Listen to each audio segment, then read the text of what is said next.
예배를 시작하기 전에 미리 양해의 말씀을 드립니다. 1부하고 2부하고 에어컨에 문제가 생겨가지고 2부 예배 마친 후에 실외기 전원을 리셋시키고 해본다고 해봤는데 지금 들어오기는 오는 것 같은데 우리 예배 3부 예배 드릴 때 에어컨이 잘 가동이 될런지 안 될런지는 모르겠습니다. 혹시 중간에 나가더라도 양해해 주시기를 바랍니다. 1부 예배에서는 인터넷에 문제가 생겨가지고 온라인에 조금 지장이 생겼고 1부, 2부 모두 에어컨을 사용하지를 못하고 지금 선풍기를 다 갖다 놨는데 지금 에어컨이 되기는 되는 것 같은데 이제 처음 시작이 됐기 때문에 아주 전체가 시원하게 내려가지는 않았습니다. 조금 덥더라도 양해해 주시기를 바랍니다. 그래서 다른 데 마음 뺏기지 아니하도록 마음을 주님께로 집중하고 예배에 임해 주시기를 바랍니다. 이제 우리 다 같이 주악에 맞추 묵도하심으로 주일날 3부 예배를 시작하겠습니다.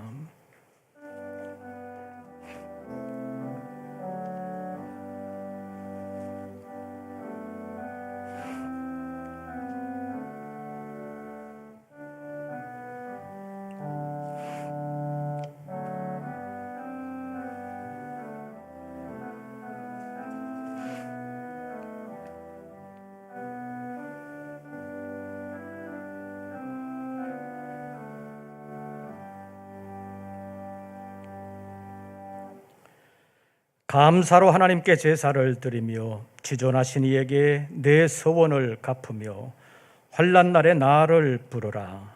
내가 너를 건지리니 내가 나를 영화롭게 하리로다.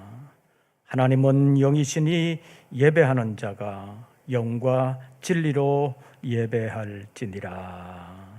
아멘. 오늘도 주의 날을 맞이하여 주님의 전에서 예배자로 머리 숙이게 하심을 감사합니다.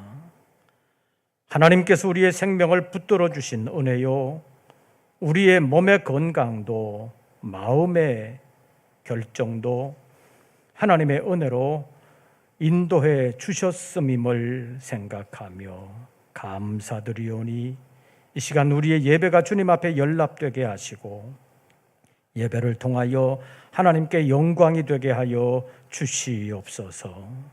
구체적인 삶의 현장에서 어려움도 있었사오나 믿음으로 승리하기를 원하며 세상에 살면서도 하나님의 나라를 바라보는 사랑하는 믿음의 권속들이 주의 날 주님 앞에 예배하오니 받아 주시옵소서. 예배 가운데 임재하사 역사하여 주시옵소서. 우리 주 예수 그리스도의 이름으로 기원하옵나이다. 아멘. 찬송가 40장을 함께 부르시겠습니다.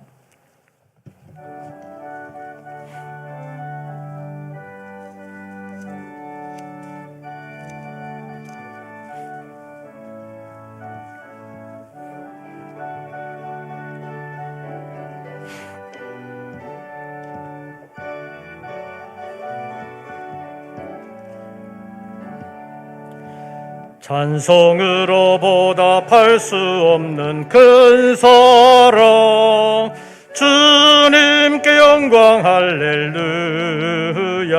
형제 자매 모두 함께 모여 찬송해.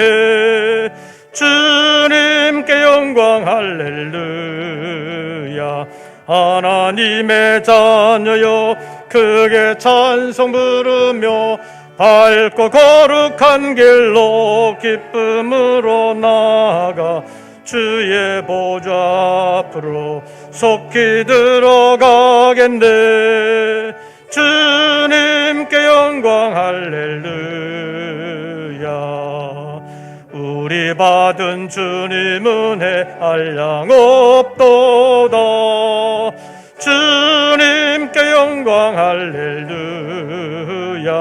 기쁜 찬송 부르면서 천국 가겠네. 주님께 영광 할렐루야. 하나님의 자녀여 크게 찬송 부르며 밝고 거룩한 길로 기쁨으로 나아가 주의 보좌 앞으로 주님께 영광 할렐루야. 잠시 후에 우리 모두 주를 보겠네. 주님께 영광 할렐루야. 영광스런 보좌 위에 거룩하신 주 주님께 영광 할렐루야. 하나님의 자녀여 크게 찬송 부르며 밝고 거룩한 길로 기쁨으로 나아가 주의 보좌 앞으로 속히 들어가겠네. 주님께 영광 할렐루야. 만국 백성 천국에서 소리 높여서 주님께 영광 할렐루야. 영원토록 주의 공로 찬양하겠네. 주님께 영광 할렐루야. 하나님의 자녀여 크게 찬송 부르며 밝고 거룩한 길로 기쁨으로 나아가 주의 보좌 앞으로 속히 들어가겠네. 주님께 영광 할렐루야.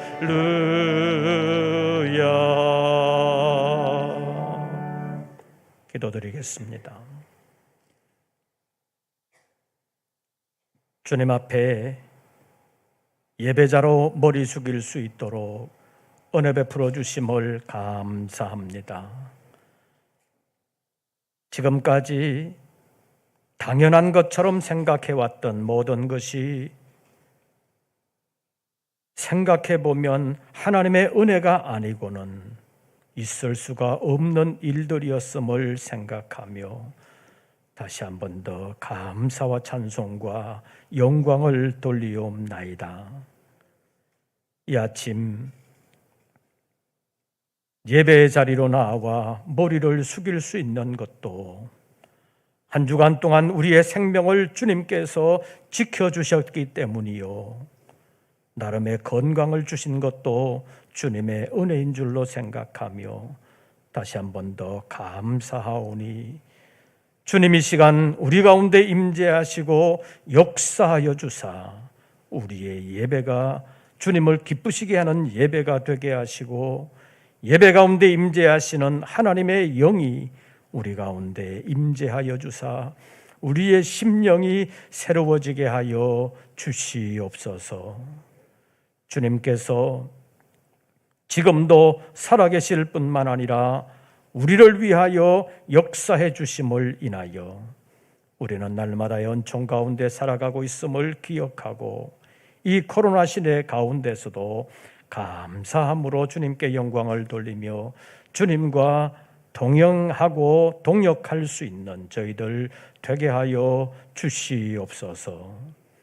특별히 이 시간 육체가 연약하여 나아오지 못한 심령들도 있사오니 능력의 손으로 안수하시고 속히 강건함을 회복시켜 주시옵소서. 여러 가지 사정의 어려움 때문에 마음이 번거로워하는 심령들 주님께 맡김으로 주님의 도우심을 받게 하시고 주님 의지함으로 주님께서 주시는 힘으로 잘 이겨낼 수 있도록 도와주시옵소서. 뿐만 아니라 이 세상에서 전혀 어려움이 없을 수 없는 것을 깨닫게 하시고 온전히 복되고 온전히 정결한 하나님의 나라를 바라보는 믿음을 새롭게 하여 주시옵소서.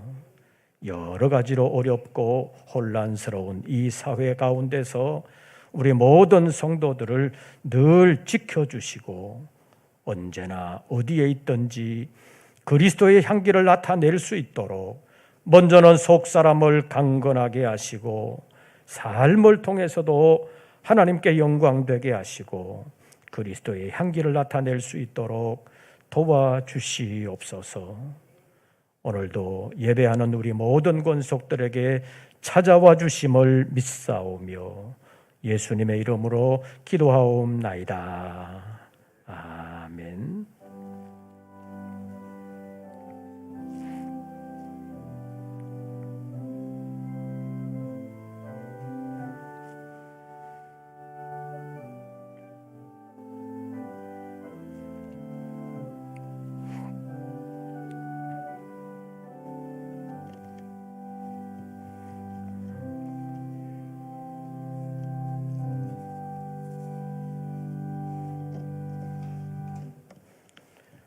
오늘 우리에게 주시는 하나님의 말씀을 찾습니다. 신약성경 고린도전서 제 12장입니다.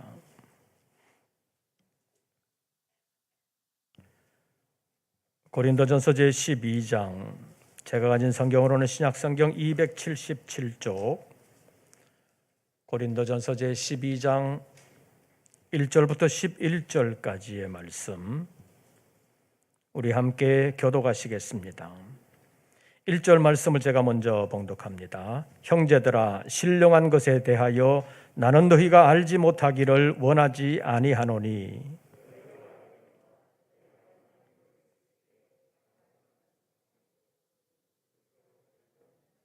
그러므로 내가 너희에게 알리노니 하나님의 영으로 말하는 자는 누구든지 예수를 저주할 자라 하지 아니하고 또 성령으로 아니하고는 누구든지 예수를 주시라 할 수 없느니라. 직분은 여러 가지나 주는 같으며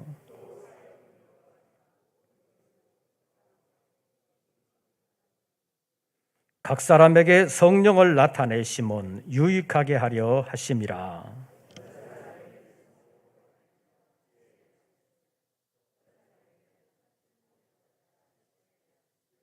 다른 사람에게는 같은 성령으로 믿음을, 어떤 사람에게는 한 성령으로 병 고치는 은사를,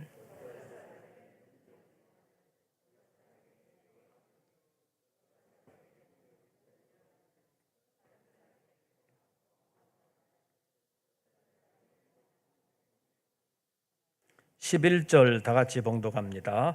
이 모든 일은 같은 한 성령이 행하사 그의 뜻대로 각 사람에게 나누어 주시는 것이니라. 아멘. 이제 성가대 찬양이 있겠습니다.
오늘도 주님의 전에서 예배하는 우리 모든 권속들에게 우리 주님의 은혜와 평강이 함께 하시기를 축원합니다. 서로 인사 나누겠습니다. 옆 사람 보고 잘 오셨습니다. 반갑습니다. 해보십시오. 오늘따라 1부, 2부 에어컨이 고장 나가지고 1부, 2부 예배 드리는 사람들은 상당히 더웠는데 주보를 코로나 이전 주보로 바꿨습니다. 그 1부, 2부 예배 드렸던 사람들 가운데서 마음이 안 편하신 분들은 이렇게 하면서 오늘 왜 이렇게 작아졌지? 그전에는 좀 컸었는데 왜 이렇게 작아? 그러면서 아마 예배를 드린 분도 있을런지 모르겠습니다. 사실 옛날에는 우리 에어컨도 없었잖아요.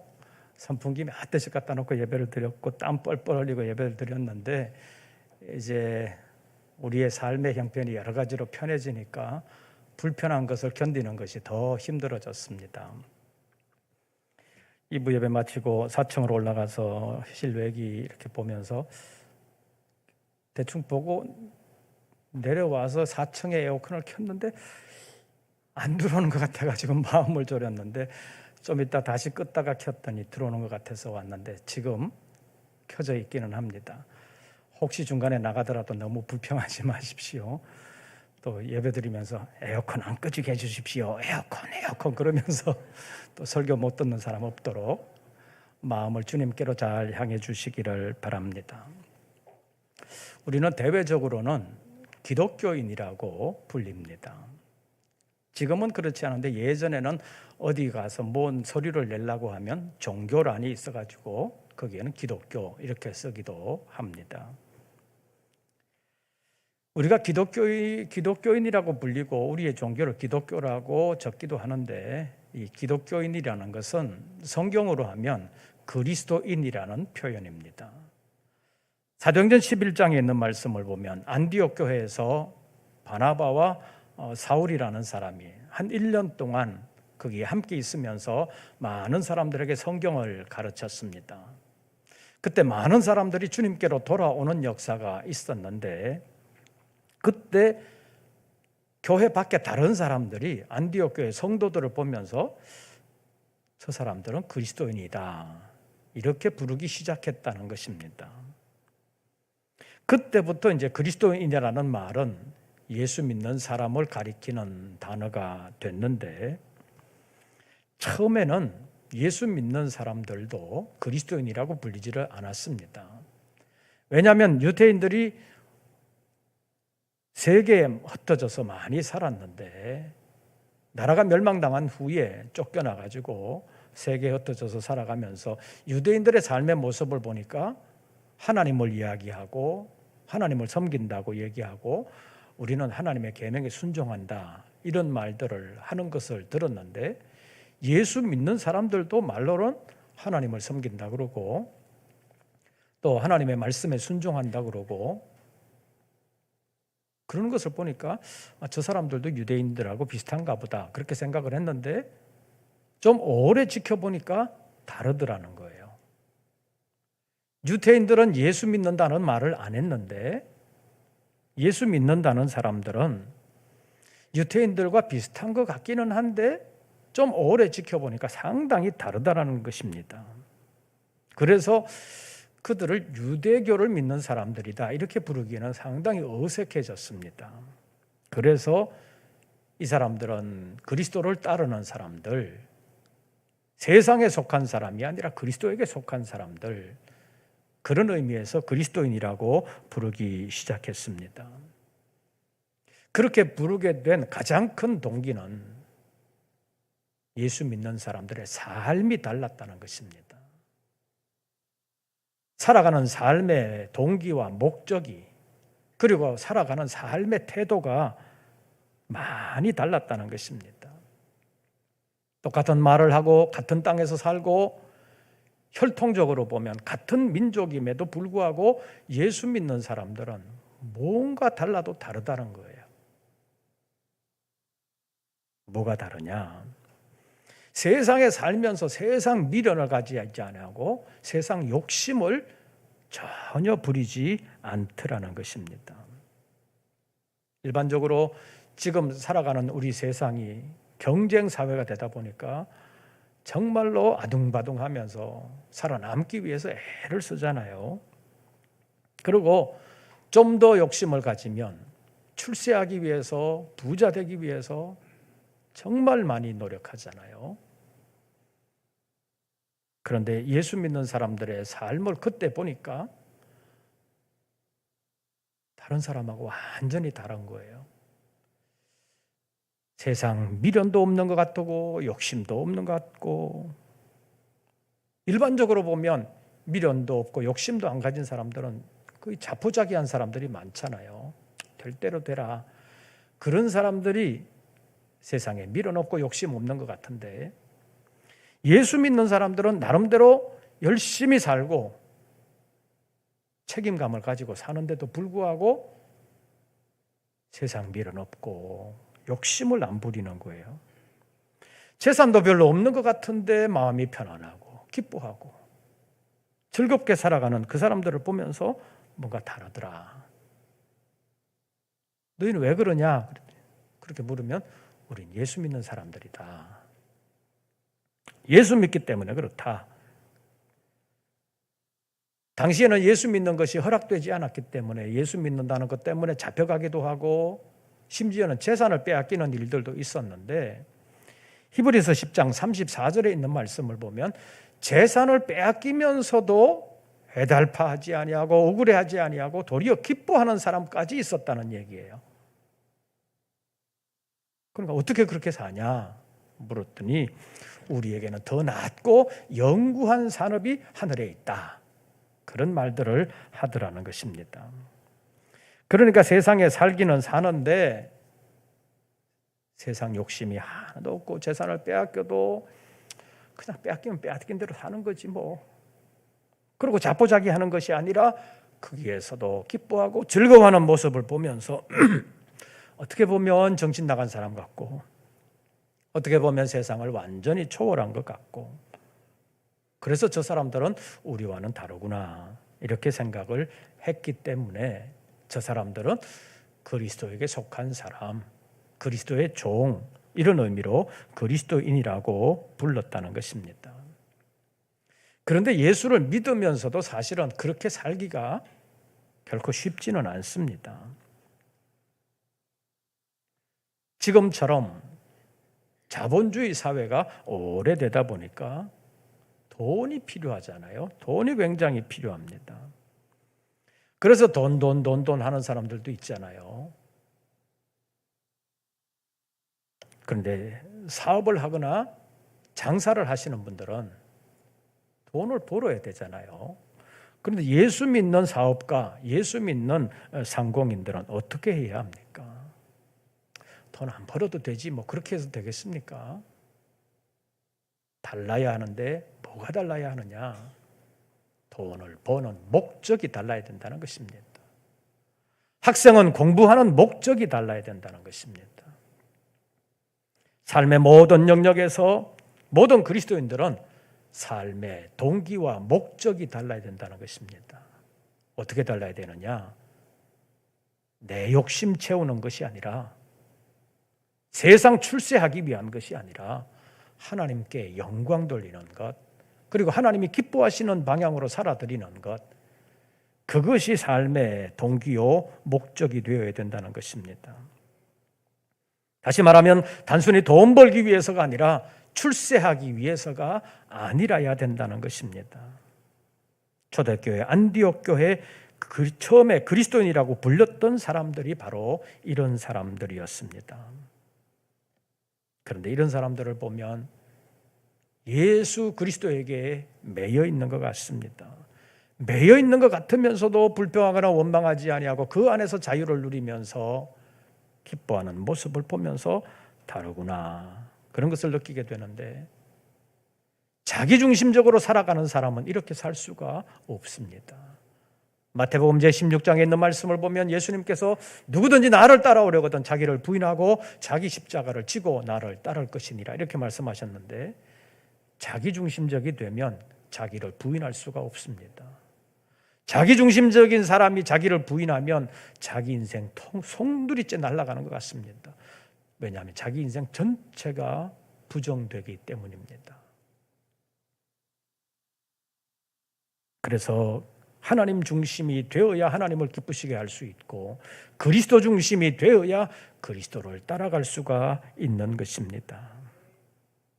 그런데 성경의 인물 가운데 신약 성경을 거의 반 정도 기록한 것으로 알려져 있는 바울이라는 사람, 그가 유대 청년으로 살았을 때 바리새인으로 살았었는데 그의 열정, 그의 열심은 누구도 따라가지를 못했습니다. 얼마나 열심히 있는 사람이었는지 모릅니다. 하나님을 향해서는 타의 추종을 불허하는 열심의 사람이었는데 이 사람의 통렬한 자기 탄식이 로마서 7장에 기록되어 있습니다. 로마서 7장 15절에서 25절까지의 말씀에 보면 나는 왜 이렇게 사나? 나는 왜 이렇게 사나?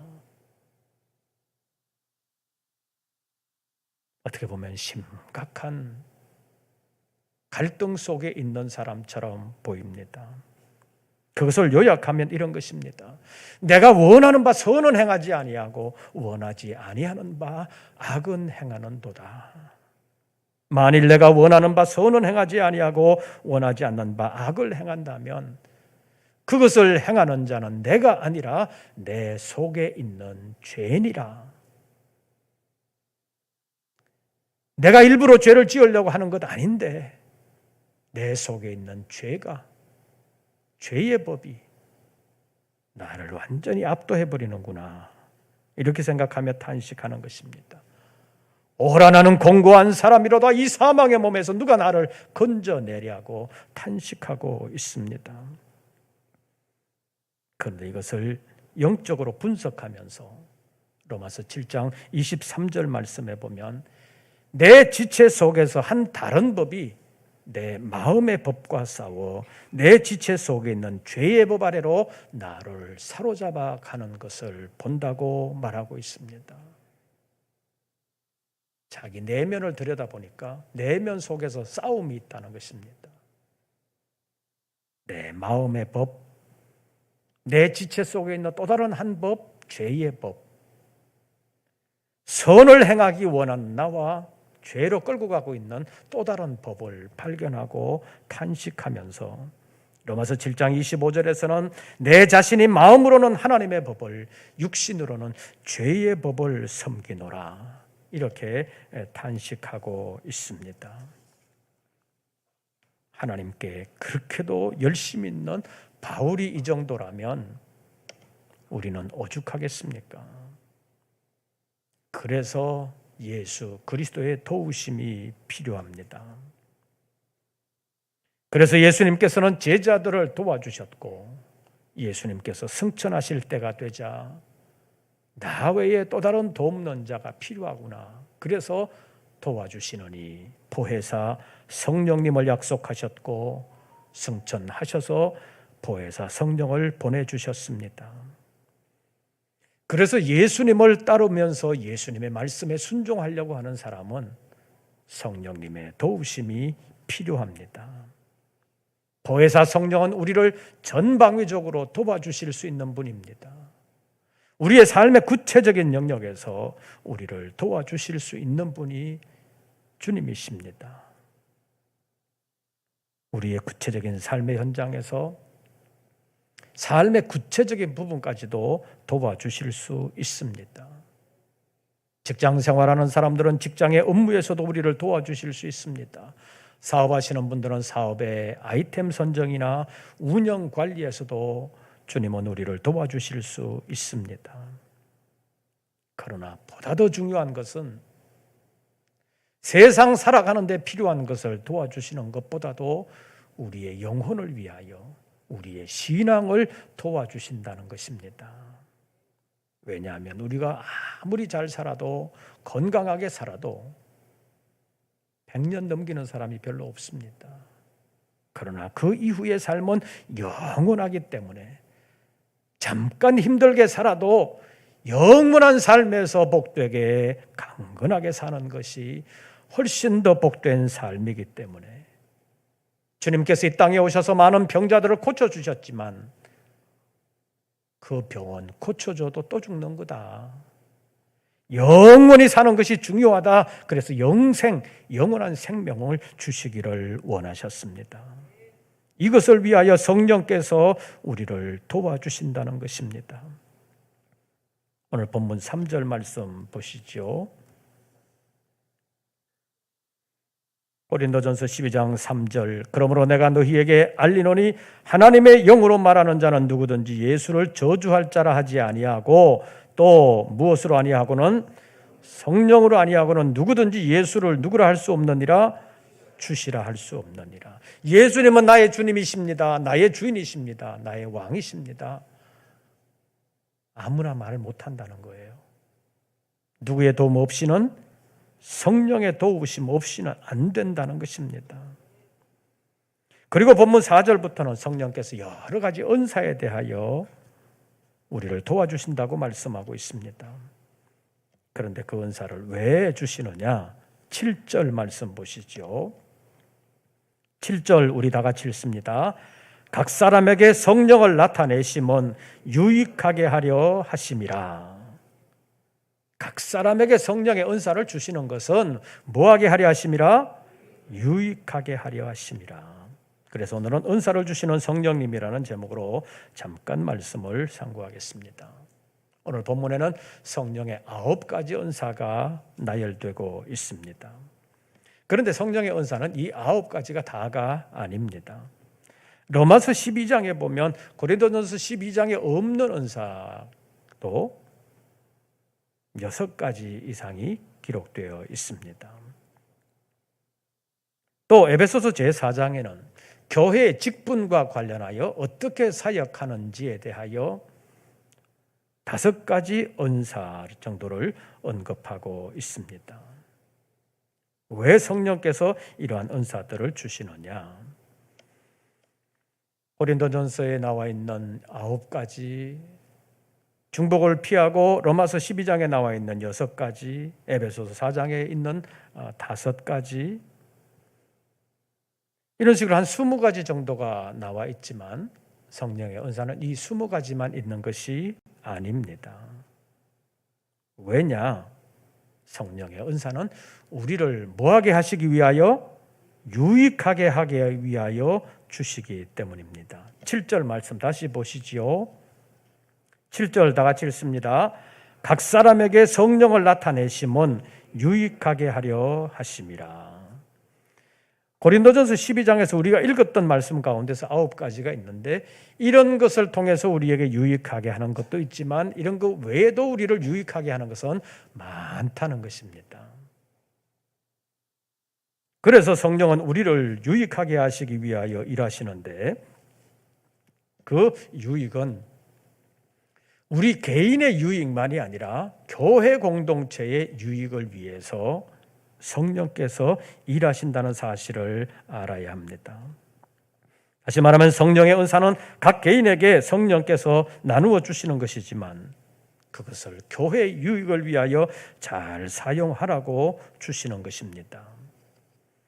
그런데 이 성령의 은사에 대하여 고린도전서 12장에서 로마서에서 에베소서에서 이렇게 말하고 있는데 특별히 고린도전서 12장에서 14장에서 여러 가지를 말하면서 권면하고 있는 것은 고린도 교회의 은사와 관련해서 여러 가지 문제가 있었다는 것입니다.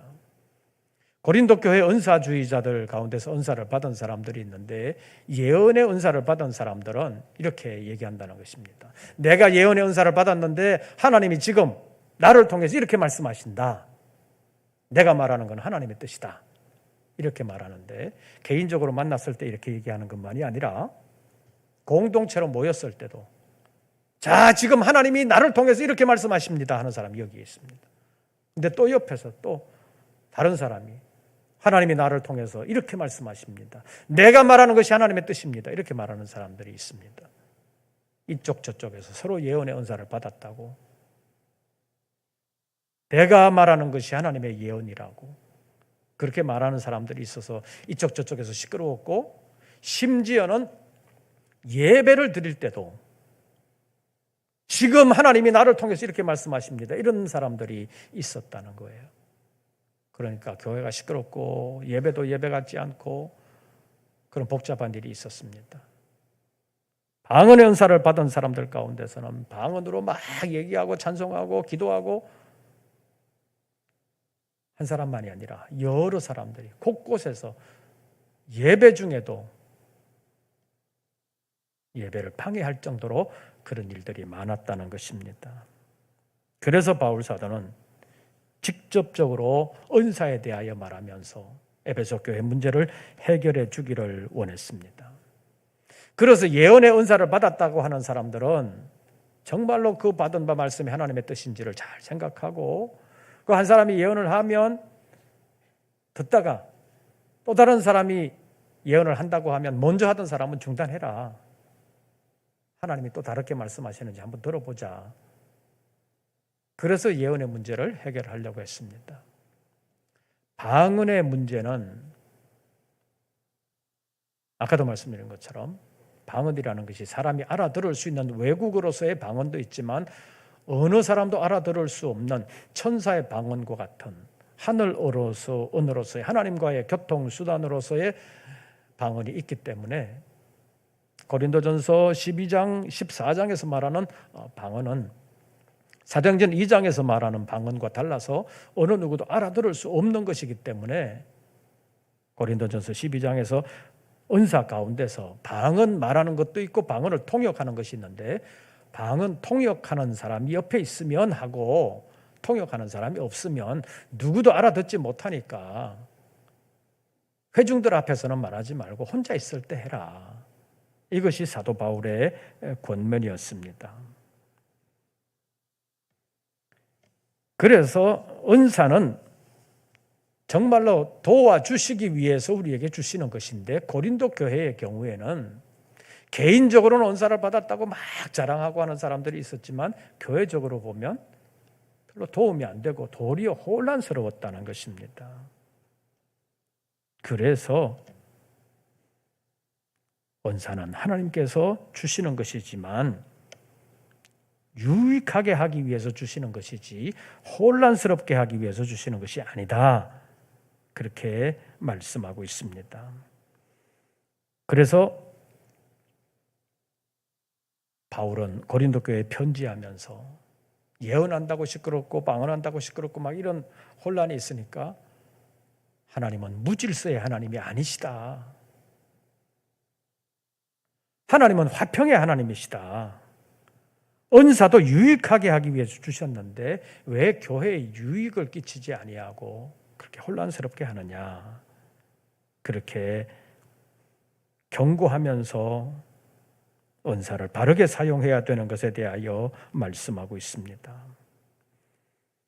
방언이든 예언이든 성령의 은사로 주시는 모든 것은 다 교회의 유익을 위하여 하나님께서 주시는 은사라는 사실을 명심해야 합니다.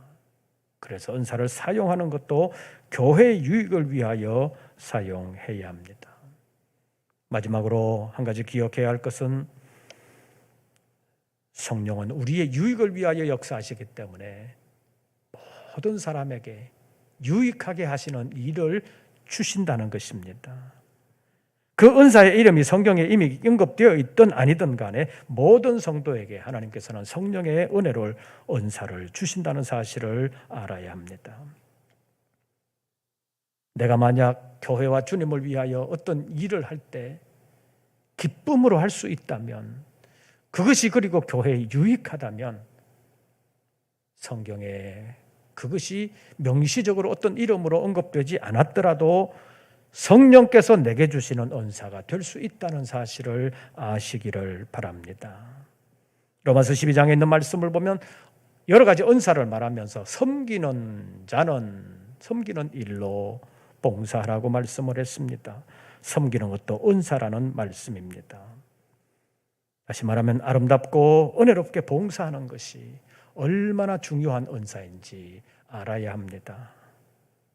그래서 교회를 위하여 기쁨과 사명감을 가지고 교회 문제를 일으키지 아니하고 은혜롭게 교회를 돕는 사람, 그가 교회를 통해서 아름답게 쓰임받는 사람이 될 수 있고 주신 은사를 잘 사용할 수 있는 사람이 될 수 있습니다. 다른 여러 가지 은사도 마찬가지입니다. 모든 은사는 교회의 유익을 위하여 주셨다는 사실을 기억하고 교회에 유익을 끼치기 위하여 아름답게 봉사하면서 하나님의 일에 귀하게 쓰임받는 우리 모든 권속들 되시기를 바랍니다.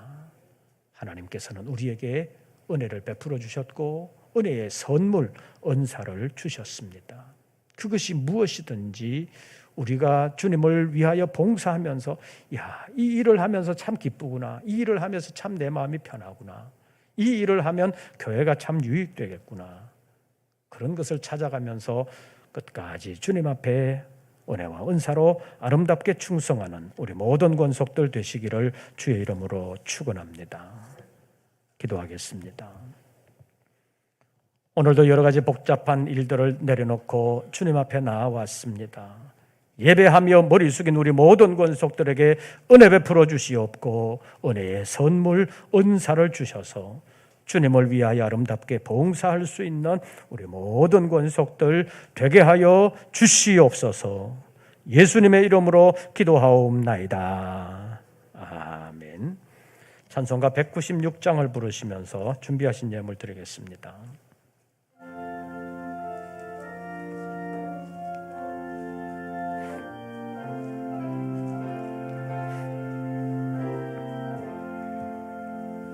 성령의 은사를 나에게 채우사 주님의 사랑 본받아 나 살게 하소서. 성령의 나에게 채우사 정결한 마음 가지고 나 행케 하소서. 성령의 은사를 나에게 채우사 더러운 세상 탐욕을 다 태워 주소서. 성령의 은사를 나에게 채우사 영원한 주님 나라에 나 살게 하소서. 3절과 4절 성령의 은사를 나에게 채우사 더러운 세상 탐욕을 다 태워 주소서. 성령의 은사를 나에게 채우사 영원한 주님 나라에 나 살게 하소서.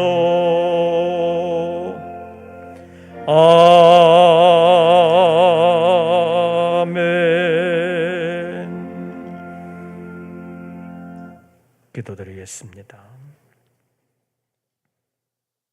여러 가지로 분주복잡한 세상으로 다시 나아갑니다.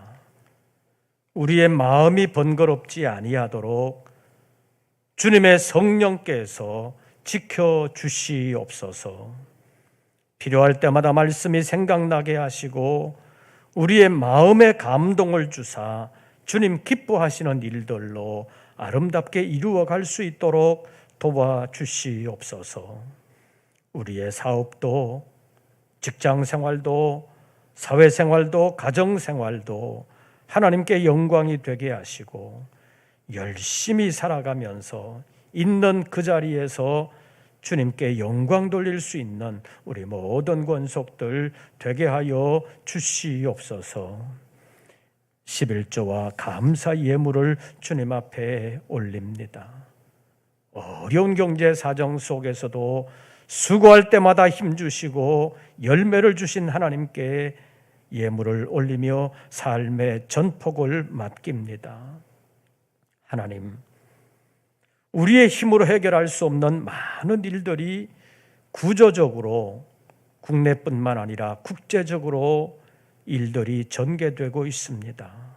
우리 모든 성도들을 지켜주시옵소서, 보장해 주시옵소서. 육체가 연약하여 힘들어하는 심령들에게도 잘 이겨낼 수 있도록 역사해 주시옵소서.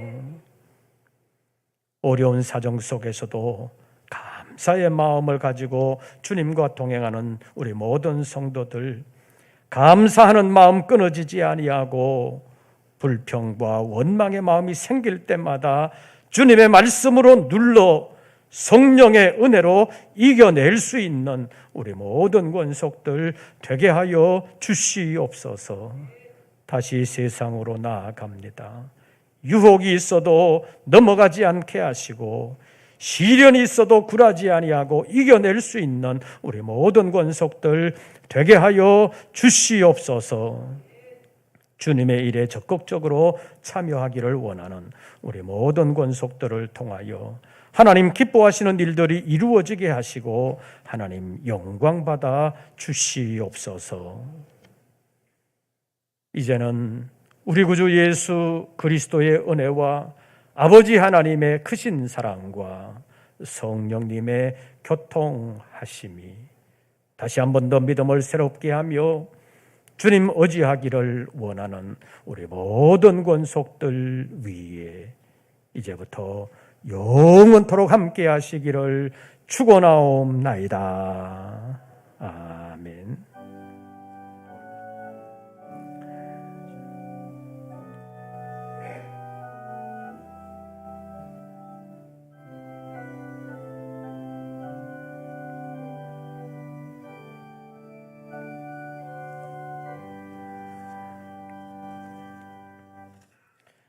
광고 말씀 드리겠습니다. 오늘 성령 강림 주일입니다. 오늘만이 아니라 항상 성령님의 인도를 받기 위해서 노력하시면서 성령님의 도움으로 끝까지 승리하는 우리 모든 권속들 되시기를 바랍니다. 지난 주간 성령 강림 기도회에 적극적으로 참여하신 분들에게 감사를 드립니다. 이제 코로나 이전의 예배 생활로 돌아갈 수 있도록 마음으로도 준비하시고 여러 가지 면에서 준비해 주시기를 바랍니다. 찬양 예배는 9월부터 시작하려고 합니다. 여러분들 기도해 주시고 또 마음의 준비도 해 주시기를 바랍니다. 그리고 저는 노회 세미나 때문에 내일부터 목요일까지 출타하게 되겠습니다. 여러분들 기도해 주시기를 바랍니다.